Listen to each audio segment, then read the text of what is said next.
Hello friend, good morning. सबसे पहले तो मैं जो नए व्यूअर हैं मैं उनसे बताना चाहता हूँ कि मैंने ये इडियम एंड फ्रेजेज की सीरीज़ चलाई हुई है जो निखिल गुप्ता सर की एक बहुत ही अच्छी किताब है। मेरा एक टेलीग्राम चैनल भी है जहाँ मैं रेगुलर बेसिस पे पीडीएफ जो पढ़ा रहा हूँ उसका पीडीएफ अपलोड भी करता हूँ, और मैं जो सेशन पढ़ा चुका हूँ उसका पीडीएफ अपलोड मैंने कर दिया है। आप नीचे जो डिस्क्रिप्शन में जो लिंक दिया गया वहाँ से ज्वाइन होके आप एडीएम को वहाँ पे जाके रिवाइज कर सकते हैं। मैं एडीएम लर्न करने की एक अच्छी सी ट्रिक बताता हूँ जिससे बाय डिफ़ॉल्ट आपको लर्न हो जाए, वो बाय डिफ़ॉल्ट लर्न हो जाएगा, क्योंकि अगर आप सेशन में बताइएगा आपको अच्छा से ट्रिक बताया जाता है यहाँ पे लर्न करने के लिए, जो और डेली बेसिस से रिलेट करके, क्योंकि जो चीज़ आप रिलेट करके पढ़ते हो वो आप लंबे लॉन्ग टर्म तक याद कर सकते हो।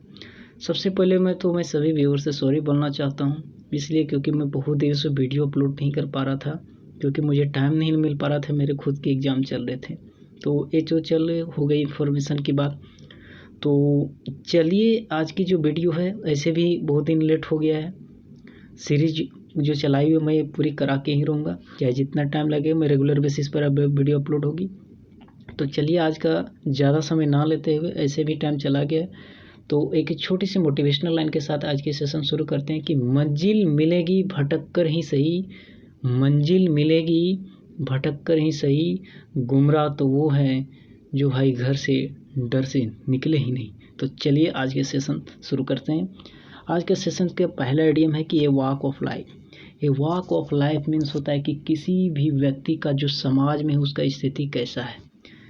क्या होता है कि अब इसको रिलेट कैसे करा जाए। सबसे पहले तो इसका मीनिंग है कि ये persons occupations within a society, माने किसी भी व्यक्ति का समाज में जो स्थिति है वो उसका पोजीशंस कैसा है, उसका ऑक्यूपेशंस है। अब इसको लर्न कैसे करा जाए।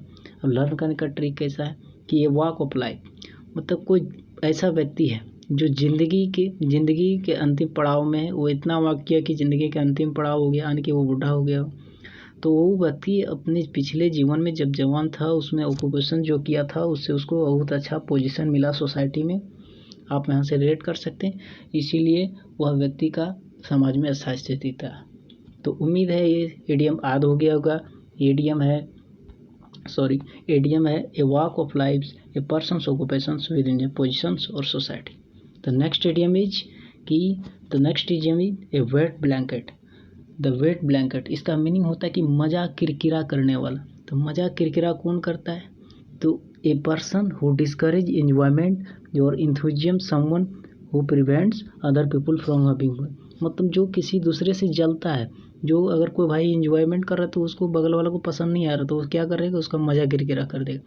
तो ये वेट ब्लैंकेट। अब इसको रिलेट कैसे करा जाए कि भाई कोई व्यक्ति था, उसको बहुत ठंड लग रही थी, उसको बहुत नींद आ रही थी, उसने सोचा चलो ठंड का मौसम है हम सो लेते हैं।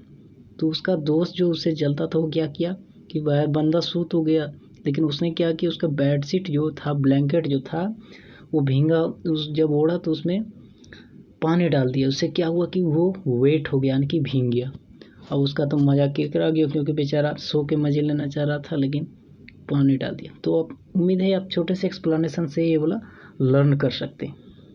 तो चलिए नेक्स्ट इडियम भाई मैं आप लोग के लिए रात के 11:20 में मैं आप लोगों के लिए वीडियो अपलोड कर रहा हूँ, क्योंकि मुझे खुद दुख था क्योंकि मैं अपलोड नहीं कर रहा।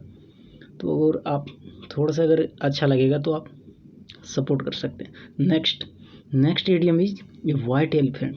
ए वाइट एलिफेंट मीन्स होता है कि महंगा और परेशानी का स्रोत, यानी कि कोई ऐसी भी चीज़ जो बहुत ही महंगा हो और उससे हमको प्रॉफिट कम हो और हमारे लिए वो परेशानी का कारण बन जाए।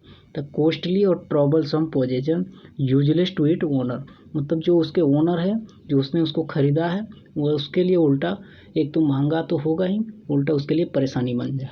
ये तो हो गई इस मीनिंग की बात। अब इसको लर्न कैसे करेंगे कि वाइट एलिफेंट, कि सर्कस के एक मालिक ने, ये लर्न करने के लिए मैं आपको स्टोरी बताऊं कि सर्कस के एक मालिक ने एक एलिफेंट खरीदा। तो एलिफेंट तो उसको बहुत ही मिल रहा था, लेकिन उसने थोड़ा सा इंटरेस्ट जगाने के लिए, जो उसके ऑडियंस है उसमें इंटरेस्ट जगाने के लिए उसने एक वाइट एलिफेंट खरीदा। तो वाइट एलिफेंट जनरली आप सभी को पता है थाईलैंड में मिलता है।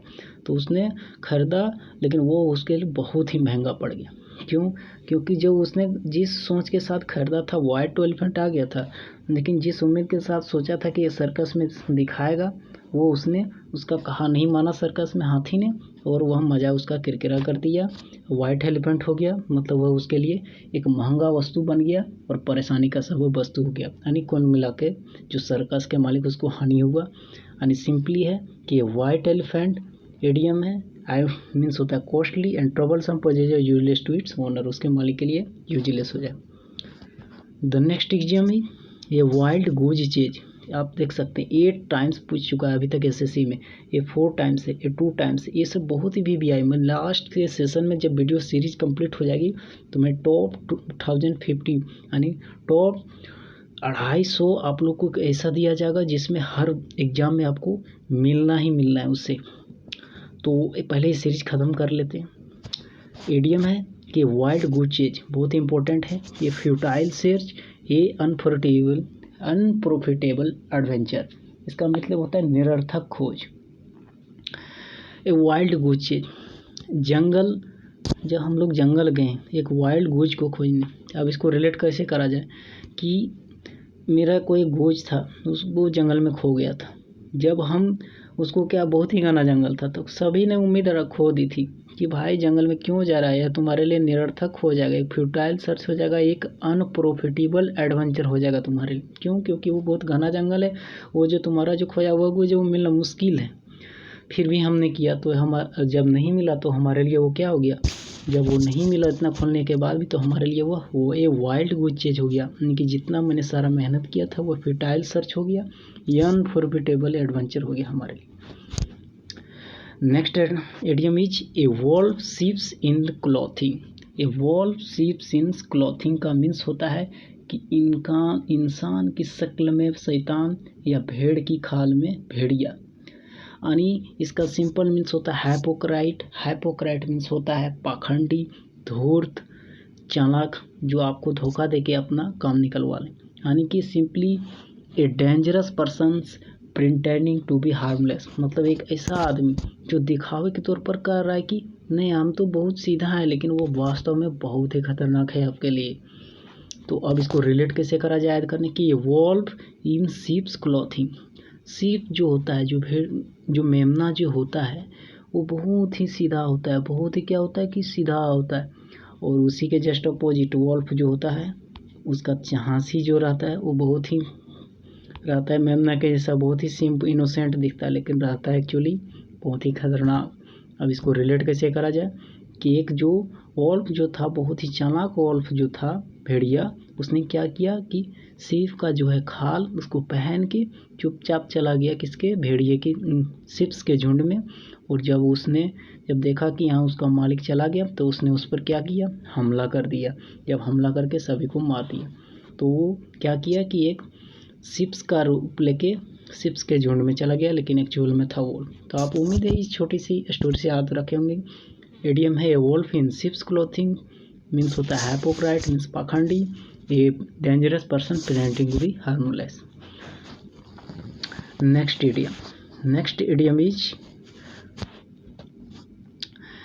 Idiom is above board. बहुत वेरी इंपॉर्टेंट है। अबोव बोर्ड है, आप सभी में कोई ना कोई पढ़े भी होंगे, फिर भी आपको रखना है कि बहुत इंपॉर्टेंट है। अबोव बोर्ड मीन्स होता है कि ऑनेस्ट या विदाउट एनी सीक्रेट, यानी कोई ऐसा व्यक्ति जो बहुत ही ईमानदार है, जो अपने पास कोई भी सीक्रेट मीन्स होता है रहस्य, कोई भी सीक्रेट अपने पास नहीं रखता है उसको, यानी जो कुछ भी है वो ट्रांसपेरेंट है, वो कुछ भी छुपाता नहीं, वो हमारे लिए क्या है, above board. Gandhi ji is very much above board. Gandhi ji बहुत ही ईमानदार थे, ऑनेस्ट थे, विदाउट एनी सीक्रेट। इट तो बहुत सिंपल है, इसमें कोई लॉजिक की जरूरत नहीं। The next idiom is aches hills. ये आद मैं आपको पक्का करवा दूंगा, बहुत इंपॉर्टेंट है, 3 टाइम्स पूछा चुका है। यानी कि ये वीकनेस और वुलनरेबल पॉइंट। वुलनरेबल मीन्स होता है भेद, मतलब जिसको भेदा जा सके, जिसको फिजिबल। वुलनरेबल का होता है synonyms feasible, FEASIBLE, vulnerable point. अब इसको आपको याद करने के लिए एक इसका हिंदी मीनिंग होता है कि कमज़ोर कड़ी, कमजोरी, किसी की कमजोरी। एचिल्स हिल्स, मतलब एचिल्स मांस का कोई राजा था, उसको भगवान ने वरदान दिया था कि तुमको कोई नहीं मार सकता है, लेकिन हाँ तुम्हारा एक कमजोरी है कि तुम्हारा पैर का एड़ी में जिसने कोई मार देगा तो वो आप मर जाएगा। तो ये चूँकि जो सीक्रेट जो था किसी को पता नहीं था, मैं आपको लर्न के लिए स्टोरी बता रहा हूँ, छोटी सी बहुत इम्पोर्टेंट है। तो अपोजिट का वाला जो उसका दुश्मन वाला राजा था, उसको ये बात किसी ने बता दी। जब दोनों के बीच युद्ध हुआ तो उसने क्या किया, उसके हील को यानी कि पैर को टारगेट करके पैरों मार दिया, उसकी मौत हो गई। तो यहीं से उसकी कमज़ोर कड़ी, राजा की कमजोरी क्या थी, हील, कि उसके हील में कोई जो मार देगा वो मर जाएगा। तो उम्मीद है इस छोटी सी स्टोरी से आप लर्न कर लेंगे। नाम इसका इडियम है एचिव्स हील्स, मीनिंग्स है वीकनेस वो वुल्नरेबल पॉइंट, यानी कि एक कमज़ोर कड़ी किसी व्यक्ति की उसकी कमजोरी। Next is acid test. Acid test का मीन्स होता है सत्य असत्य का निश्चित परिणाम, यानी कि डेफिनेट प्रूफ ऑफ ट्रूथ और फॉल्सहुड, एसिड टेस्ट। अब क्या हुआ यूँ कि किसी राजा के बीच में, किसी राजा के महल में कोई चीज़, बहुत ही अच्छी चीज़, क्या हुआ, किसी ने चोरी कर ली, डायमंड जो था किसी ने चोरी। अब राजा ने करा यूँ कि एक मंत्री को, तांत्रिक को बुलाया और उसने बोला कि जिसने भी चुराया होगा उसको अगर एसिड डाल देंगे तो मर जाएगा, और जिसने नहीं चुराया वो नहीं जलेगा, और जिसने चुराया वो क्या होगा कि जल जाएगा। अब उसने क्या किया, सारों जो नौकर था सब में एसिड का टेस्ट किया। जो उसमें से एक जिसने चुराया था बंदा, उसको जब डर से हो गया, पूरा डर गया, तो वो क्या किया कि राजा से क्षमा मांगने लगा पहले कि मैं उनको मरना ही नहीं है, उनको कुछ और सजा दे दी। तो आप छोटी सी कहानी से रिलेट कर सकते हैं कि ये एसिड टेस्ट यानी कि definite proof, truth of falsehood.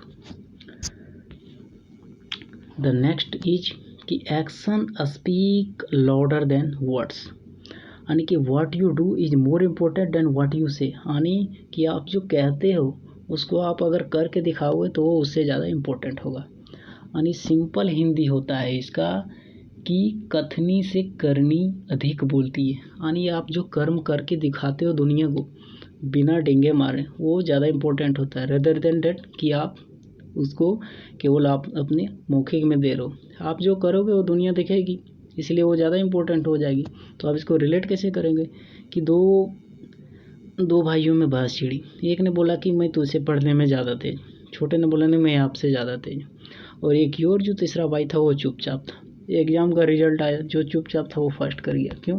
क्योंकि उसने अपने एक्शन पे काम दिया, एक्शन पे जोर दिया। किस पे जोर दिया? उसने अपने क्या दिया, एक्शंस पे। और ये दोनों क्या दिया इसमें, स्पीक पे, लोडर, तो ये दोनों से आगे निकल गया। तो वही छोटी सी कहानी से आप इसको रिलेट करके आ सकते हैं कि what you do is more important than what you say. The next idiom is Adam sells. Adam sells means होता है कि पानी, यानी वाटर, एडम सेल्स। अब इस छोटी सी, अब सिंपल है, सिंपल वाटर चीज़, इसको आप रिलेट कर सकते हो। The next is add insult to injury. Add insult to injury, इसका मीन्स होता है कि to further a loss with mockery to worsen an unfavourable situations. Mockery means होता है किसी का उपहास करना, किसी का मजाक उड़ाना।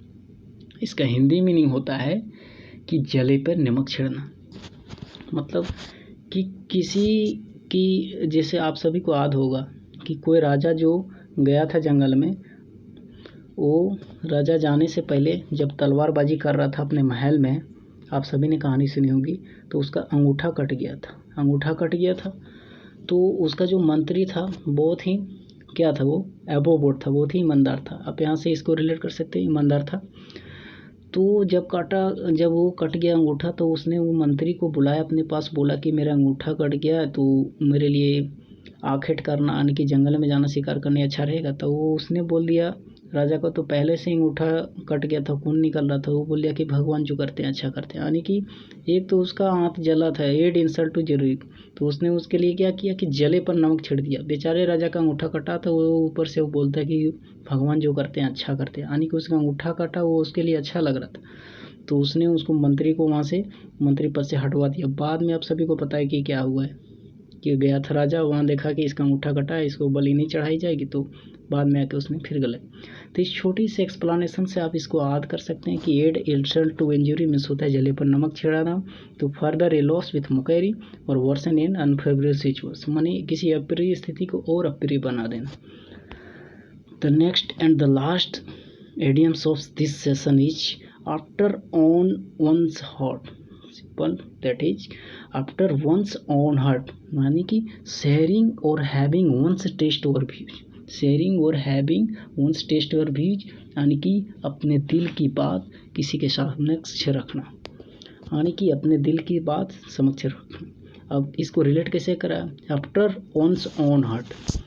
अब इसको रिलेट कैसे करा जाए, आफ्टर वंस ओन हार्ट मतलब किसी के समक्ष आप किसी के बात सुन रहे हैं, दो दोस्त है, उसके बीच डिस्कशन हो रही है, यानी कि वो बोल रहा कि आफ्टर ओन्स वन हार्ट, यानी कि भाई पहले मुझको अपने दिल की बात शेयर करने दो, चाहे वो जिसकी बात हो, जिस भी चीज़ की, जीएफ की गर्लफ्रेंड हो या वगैरह वगैरह, आप सभी को जानते हैं मॉडर्न जनरेशन कैसा है।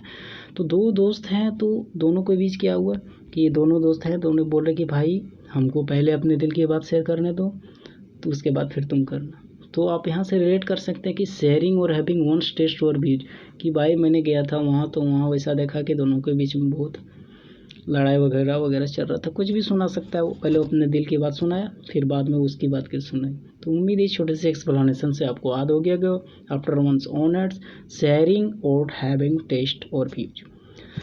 आज की जो कक्षा है यहीं तक समाप्त होती है, यानी कि आज का जो सेशन है यहीं पे समाप्त होता है। ज़्यादा वीडियो लंबा करने से फ़ायदा नहीं है।